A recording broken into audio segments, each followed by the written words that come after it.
Naam, hujambo mtazamaji na karibu katika taarifa za John Lee Samuel Brand Kenya. Iwapo ndio mara yako ya kwanza kujiunga kwenye channel hii, basi hakikisha kwamba umeweza kusubscribe ili ukaweze kuwa katika nafasi nzuri ya kuweza kupata taarifa zaidi kadri yanavyotukia.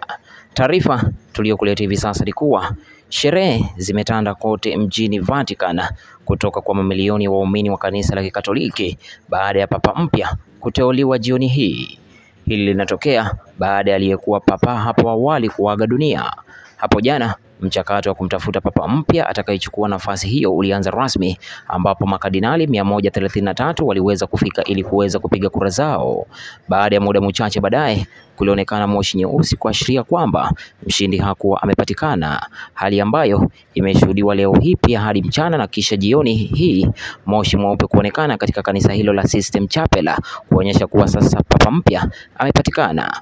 Papa huyu mpya atavikwa taji wakati wowote kuanzia sasa na Kardinali Mkuu Dominic Mambate na kisha kutangazwa, ambapo atapewa mavazi yake rasmi, kupewa pete na kisha atahitajika kuchagua jina atakalolitumia wakati wa huduma.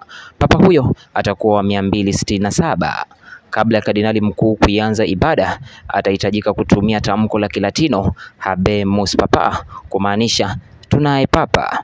Kwa sasa wanajeshi kutoka Switzerland na Italia wamewasili kumlaki papa huyo mpya ambaye bado hajawasili.